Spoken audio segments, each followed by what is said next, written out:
Hey, it's Brian, and I thought I would make a video so that all of your questions could be answered about the Box Spring Buffoon saga.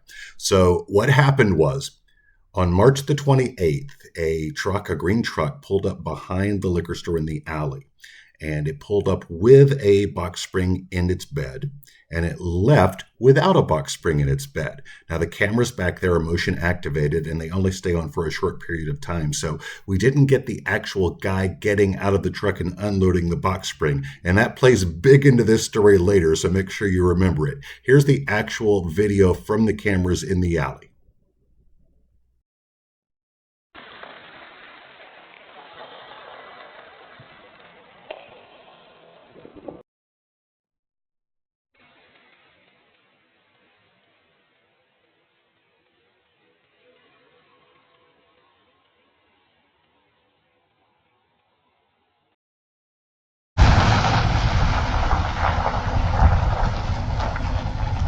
So the next day, I went to take some trash out and I noticed the box spring sitting there. And I thought that wasn't there yesterday. So I went and checked the cameras, found that stuff on there, and then decided to make this Facebook post.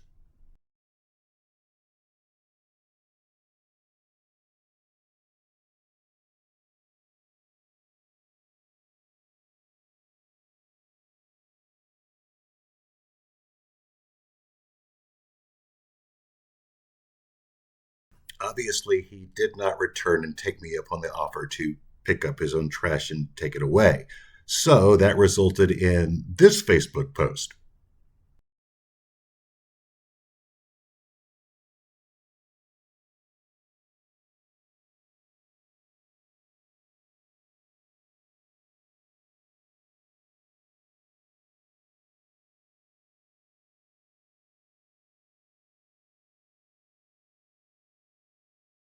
This is where it gets really interesting. So, More Liquor's Facebook page for years has featured various levels of criminality, from shoplifting to littering to illegal dumping. And the people on the Facebook page are very good at ferreting out information based on the video we provide. In this case, what they figured out is first, as the car drove by, we got information about this sort of the maybe the age range and the build of the man in the truck. You can kind of sort of see that. Also, someone saw a little white dog in the truck and highlighted that. So he had a little puppy dog with him. And then, of course, we had some Facebook friends that figured out the license plate of the truck, which I could not do. The resolution wasn't good enough. I didn't have the right equipment, but somebody figured it out using resources that I don't have. Very grateful for that, by the way. What I did then is I actually went to the police department and I filed a report. Now, the Moore Police Department, great guys. I have an excellent relationship with them. They've done lots of great things for me in the past. And they looked at it and they said, Brian, what do you want us to do with this? You don't have the guy actually getting out of his. Yes, we can see that there was a box spring in it when he pulled up and not one when he pulled out, but we don't know who that guy is. Are we just going to issue a ticket to the owner of the truck because it might be the guy that did it? We can't do that. That's not what we do. We would have had to witness him do it or at least be able to see it on camera. I said, I get it. I understand. But in my certainty that it was that guy, I said, I've got to do something else because I've got to hold this guy responsible for first of all, dumping the trash, dumping the box spring, and second of all, not taking me up on the offer to come back and get it to avoid any tickets or trouble. So what I did at that point is I hired a private investigator. Private investigators here in the state of Oklahoma, if they are hired to investigate a crime for someone, for their client, they can then run tags and get information from that tag as to the address and the name of the person who owns that vehicle. And that's what happened here. So it took me a while because I went through filing the police report, some other things going on. I tried to hire several different PIs to run a tag for me. Finally found one that would do it, did it, got it back to me. And so here we are 2 weeks and some days later. I've got the guy's information in hand. I get in my car and I drive to the address, which, by the way, was 24 minutes away from the liquor store in Norman. It was quite a distance for someone to come to drop off a box spring, but that was the address I had. And I drove there, and sure enough, there sits the elusive green truck that I have been looking for the last 2+ weeks. That resulted in this Facebook post.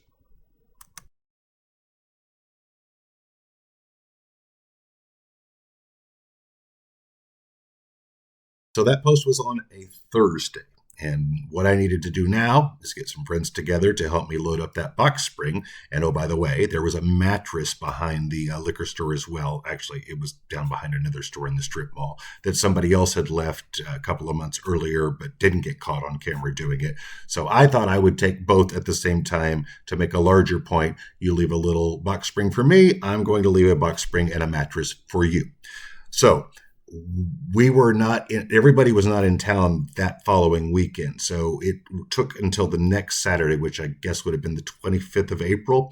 We all got together and we loaded up the box spring and the mattress. And here's a little video of us behind the alley making that happen. All right, friends, today is the day. The fellow that dropped this box spring off, the box spring Buffoon, is getting it back.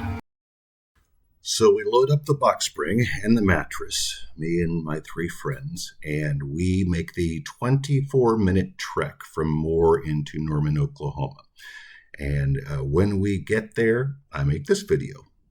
Here we are at the home of the fella who dropped off the box spring behind the liquor store, and we are going to return that to his truck for him so he can find the proper place to dispose of it.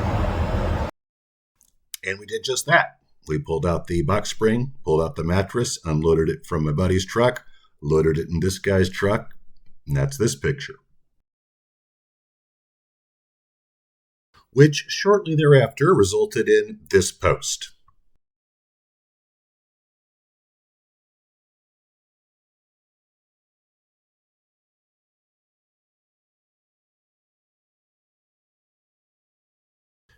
So at that point, we were done.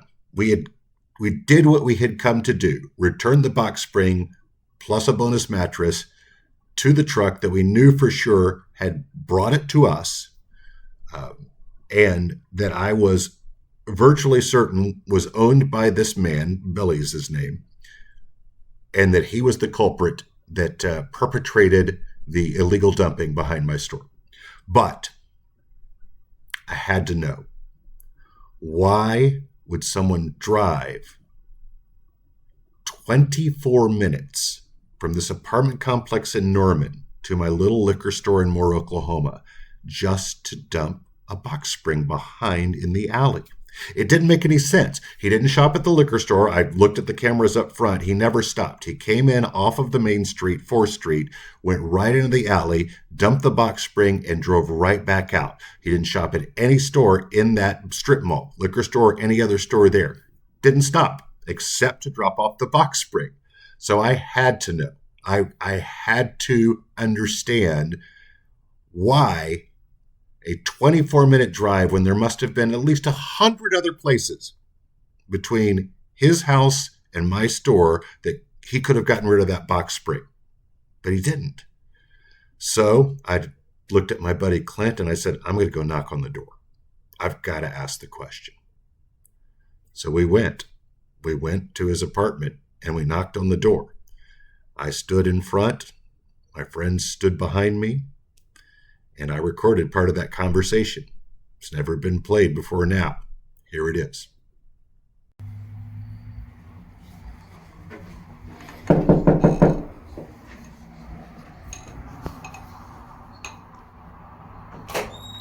Yes? Hi, is around? Yes. Can I speak to him real quick? Okay. May I ask what's this regarding? Yeah, I'm Brian Kerr. I own a liquor store in Moore. He put some trash behind my store, and I just wanted to ask him why he drove all the way to Moore to do it. He did? Yeah, he has a green pickup truck, right? Yeah, but he hasn't driven it in 3 weeks. Yeah, that was about 3 weeks ago. He has a little white dog. Y'all have a little white dog? No, we do not. You mind if I chat with him about that so I don't accuse the wrong person? What's going on? This guy said you left trash behind his store. No. Come out here and talk to the man. My brother has cerebral palsy. Oh, is that Yes. is that who I'm talking to? That's my brother, Billy. Yeah. Oh, it's not him. It was some other fella. It wasn't me. Did you loan somebody your truck a couple of weeks ago and they hauled a box spring out to Moore and dump it behind the liquor store? I couldn't tell you. No, because he's been 2 weeks ago. He was in Oceans. Well, somebody in your truck, because we got the license plate and everything, grabbed a box spring and took it all the way to Moore. They're the ones that left it over at Walmart with a flat tire. So what do you think? Was that the perpetrator and they lied to me? I don't think so. I don't think so at all. You think about it, the line of questioning, they were completely caught off guard by the accusation. No white dog, no little white dog in the apartment, no acknowledgement of having a dog, even though she had no idea what I was talking about when I came to the door. He comes to the door. Do you feel like he was the kind of man that would load a box spring in the back of a truck, drive 24 minutes to Moore, Oklahoma, unload that box spring, drive back and lie about it? Also, and by the way, I stopped recording after a while. There was more to that conversation, but I felt like I was being invasive. So I stopped my recording on my phone. But neither me nor my three friends that were standing there with me, once that conversation was over, had any doubt that these two people had nothing to do with leaving that box spring in the alley. Part of the conversation, by the way, after I stopped recording was, you heard her say that they found the truck at the Walmart with a flat tire. I asked, well, did someone take the truck? Neither one could confirm, but they said, well, Kevin was here. I said, well, what's Kevin's last name? We don't know Kevin's last name. Where's Kevin live? They responded, we don't know where Kevin lives, but if you find out where he lives, would you let us know? Because we'd like to talk to him.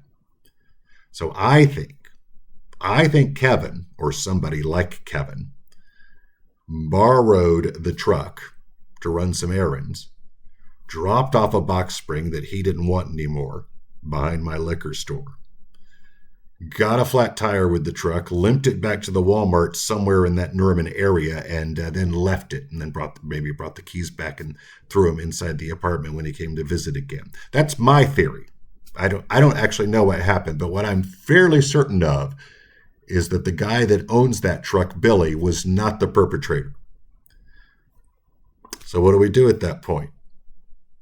Of course, we go back out, load the mattress and the box spring back up into my buddy's truck, and leave Billy's truck just as we found it. Here's the video of that. Turn right, then take the first left.